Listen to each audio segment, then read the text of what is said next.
Bonjour amis internautes de Sport, bienvenue à la revue d'actualité de ce lundi 14 août. La razzia saoudienne continue. Après Kalidou Koulibaly, Edouard Mendy et Sadio Mané, c'est au tour d'Habib Diallo, 28 ans, de rejoindre l'élite saoudienne d'Al Sabah pour 18 millions d'euros et a signé avec les Lions Blancs, surnom donné à l'équipe Al Sabah pour les 3 prochaines années. Ainsi, l'ancien joueur du FC Metz et du Stade brestois, qui va multiplier son salaire par 5, quitte le championnat français où il a marqué 104 buts et délivré 25 passes décisives en 253 matchs entre la Ligue 1 et la Ligue 2. Habib Diallo au Qatar, ça se confirme. Écarté du groupe de performance entraîné par Luis Enrique, le défenseur sénégalais a été réintégré il y a quelques jours, non retenu dans le premier groupe parisien pour affronter le FC Lorient ce samedi à l'occasion de la première journée de Ligue 1. Abdou Diallo est en effet sur le départ et comme ça se murmurait depuis plusieurs jours, le Sénégalais devrait rebondir dans le golf en rejoignant le Qatar. Selon RMC, le joueur de 27 ans va s'engager avec le club qatari d'Al Arabi SC où il signerait un contrat de 4 ans. Sekou Gassama signe à son tour à l'Anantosis Famagouste jusqu'en 2025. Alassane Ndao, troisième recrue sénégalaise d'Istanbul Sport pour une saison, et il rapportera son expérience dans ce championnat. David Diaw vers Bari en série B, visite médicale prévue ce mardi. Il s'agira d'un prêt avec obligation d'achat si le club de Bari parvenait à être promu en série A la saison prochaine. Lyon réactive le dossier Pathé 6, mais pour céder son joueur, le Rayo réclame 5 millions d'euros. Serine Fallou, champion d'Afrique avec les U17 sénégalais, franchit un cap en vue de sa progression. Le jeune défenseur central nommé dans l'équipe type de la CAN U17 a rejoint l'équipe championne en titre du Sénégal, Génération Foot. Préliminaire Ligue des champions féminines, Dakar Sacré-Cœur éliminé par différence de but. En effet, avec une différence de but de +1, les académiciennes se devaient obligatoirement de gagner face à leurs adversaires maliennes qui comptaient également 4 points mais avec +3. Dakar Sacré-Cœur terminera finalement derrière son adversaire puisqu'il n'a pas réussi à s'imposer.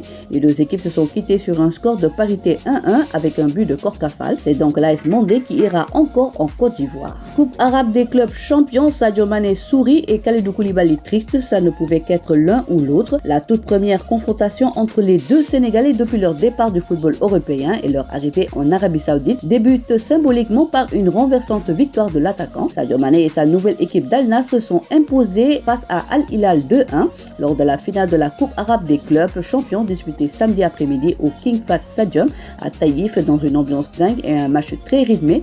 Al Nassr a ainsi remporté le premier trophée de sa nouvelle ère. Du côté de la Salernitana, Boulaye Dia change de numéro alors qu'il portait le 29 depuis son arrivée à la Salernitana la saison dernière. Le buteur de 26 ans a donc changé de numéro de maillot pour sa deuxième campagne en Salerne. L'ancien joueur du Stade de Reims et de Villarreal portait dans son dos un nouveau numéro, le 10, de quoi donner plus d'indications sur son avenir, probablement pour celui qui intéresse plusieurs clubs mais qui pourrait bien rester à la Salernitana. On change de discipline avec du basket, tournoi pré-qualification FIBA pour les Jeux Olympiques Paris 2024 qui démarre ce lundi à Lagos pour la zone Afrique, alors qu'elle prendra fin le 20 août prochain. La compétition qui regroupe 6 pays non qualifiés pour la Coupe du Monde, répartis en 2 groupes de 4 équipes. Il s'agit du Nigeria, du Mali, du Sénégal de la poule A et dans la poule B, Cameroun, Tunisie et Guinée. Notons que l'Ouganda et la RDC ont finalement renoncé à prendre part au tournoi. Pour son premier match dans ce tournoi, les Lions joueront les D Tigers. La rencontre est prévue à 17h au Eco Hotel Convention Center. Ce sera la seule affiche de la première journée. Le Sénégal sera au repos le mardi.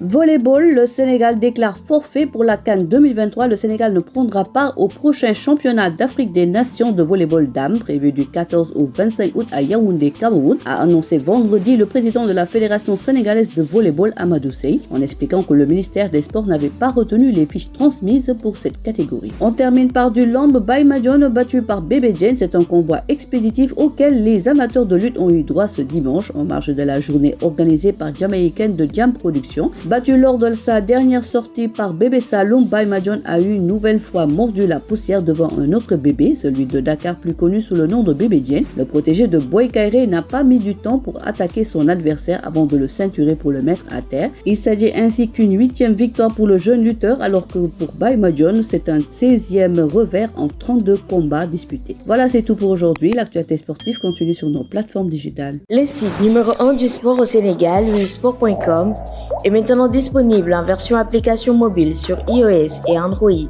Retrouvez l'actualité du Sénégal pour tous les sports en direct sur votre téléphone: football, lamb, basket, sport de combat, athlétisme et bien d'autres disciplines. Toutes les statistiques des championnats sénégalais, les matchs Les résultats, les classements à suivre en direct sur votre application BuzzSport.